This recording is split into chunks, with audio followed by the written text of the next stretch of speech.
The most recent Monday Night Raw was a disaster. It was boring. Nothing happened in the show. And I'll dive into it and talk about it. Let's start with the opening, all right? So CM Punk basically comes out, talks about Paul Heyman and what happened and why he can't trust him. Seth Rollins and his group comes out. Seth Rollins basically says, CM Punk, I don't know why you want to be on the wrong side of history. You know, he basically says some dumb shit. CM Punk's going to talk back, so they basically jump CM Punk. But Jey Uso's there to kind of save the day. He also gets jumped as well. Then Sami Zayn comes in with 2 pairs of chairs, and they push them out of the ring. And it's 3 of them standing still. Sami Zayn, CM Punk, and Jey Uso standing in the ring together. Now, like I said before, Sami Zayn is going to be thrown into the storyline. It doesn't matter what story it is, Sami Zayn will be a part of it. And at this point, I feel like Sami Zayn will be the new member of this faction. Because ever since the beginning of this faction, Sami Zayn was the first person they really invited, the first person they wanted to join. So, yeah, I feel like it only makes sense for Sami Zayn to join, which is like, is that the person that I want? No. Right? I honestly rather an Austin Theory or any other guy on the roster. Because I've seen Sami Zayn just too much. But it's probably going to be Sami Zayn. So we'll see what happens with the story. I think he may disrupt Jey Uso's match with Logan Paul, which could bring him some heat, you know? So we'll see what happens with that. Let's dive into the next segment, which is Pensa versus Chad Gable. Now, I'm going to be honest.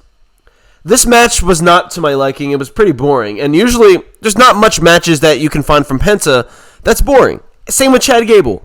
But I feel like I've seen this match like 5 times already. I don't care if he was El Americano the first match. I've seen this match so many times that I just don't want to see it. I don't need to see it. Right? You could have waited off 3 weeks and then maybe had him in a match.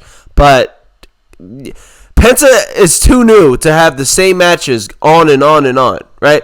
But Pensa ended up getting this win. Good for him. You know, a useless win in my opinion.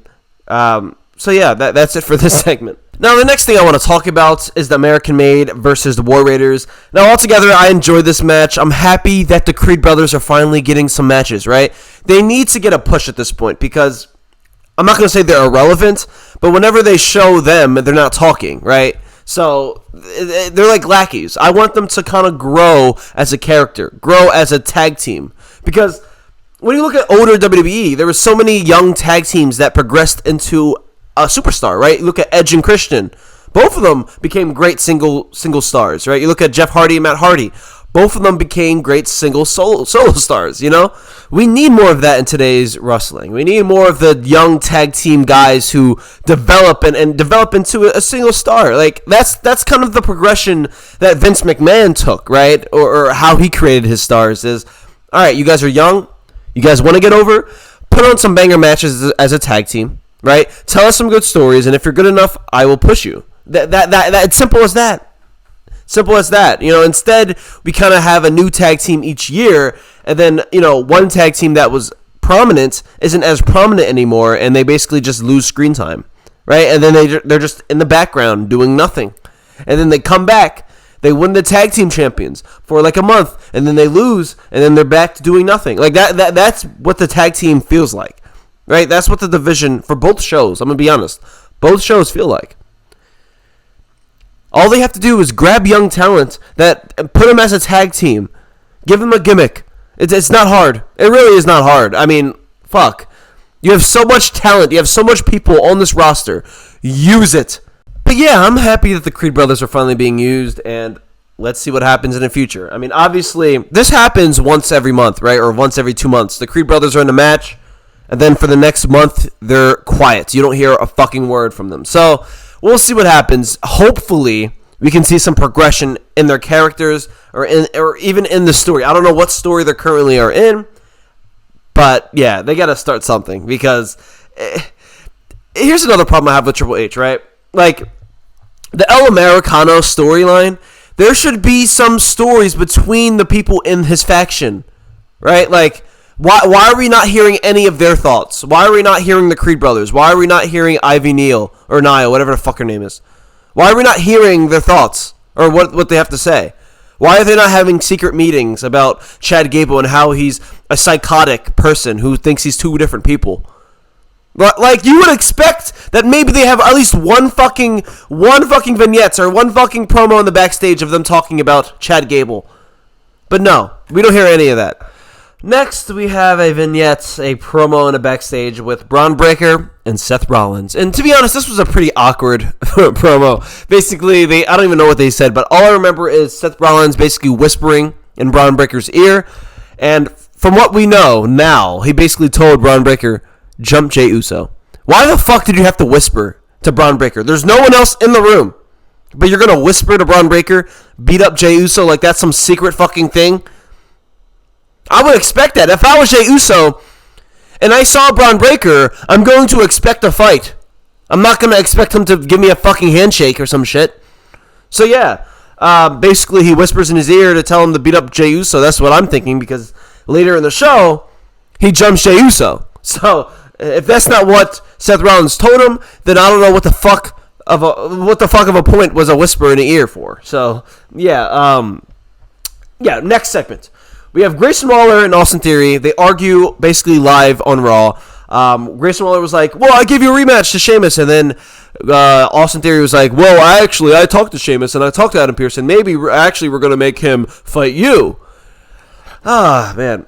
This storyline is just boring. It's annoying. And it's pissing me off. Like, every single week we get the same shit. Grayson Waller and Austin Theory arguing. We've gotten this for about a year now. It's actually crazy, man. It is crazy that they're still together as a tag team. They've been arguing for months. Can we please separate them? Can we please push Austin Theory? I mean, you could push Grayson Waller as well if you want, but like, do something, man. These guys are young talent. This is what they do to young talent. They do this bullshit where how are they supposed to get over? How are we supposed to cheer for Austin Theory now? Like, there's no story. It's just them annoyed at each other. Right? Obviously, Austin Theory is the face. But there's no story. There's no story. So why the fuck should we care? It's just annoying. When I see them on the screen, I'm like, ugh. Bathroom break, I guess. Why the fuck should we care, man? And that's Triple H's problem. And honestly, it comes even later. What they basically say, yeah, Grayson Waller is going to be against Sheamus. Later in the show, Sheamus goes up to Adam Pearce and basically says, "Oh, I want Grayson Waller." Like this match wasn't already official. The match was already official. Why is Sheamus asking Adam Pearce? Okay, actually, never mind. Triple H, thank you. We're going back in time. That's how cool Raw is now. We're time traveling. Okay. Now, in the next segments, we have Jey Uso come out and basically say, Logan Paul's not here, yeet. Logan Paul is scared, yeet. When Logan Paul comes here, yeet, I will beat him, yeet. That is his promo. That's this promo. Actually, I'm not even going to rage about fucking Jey Uso, but that's what he says. Gunther comes out. Gunther basically says, it doesn't matter if you beat Logan Paul. It doesn't matter if Logan Paul beats you. The only thing that is certain is that Gunther will be waiting for you. Basically, I mean, that's basically what he said. I will be the guy, but after this match, I'll be the guy that you would have to fight. I mean, like, that's basically what it is. We're probably going to get Gunther versus Jay, part fucking 6. Fuck. Oh, man. Like, I can't even say I want Logan to win, because if Logan wins, we're going to have two main champions that aren't part-timers. I mean, that are part-timers. So that would not help the business. So, yeah, they're definitely going to have Jey Uso win this.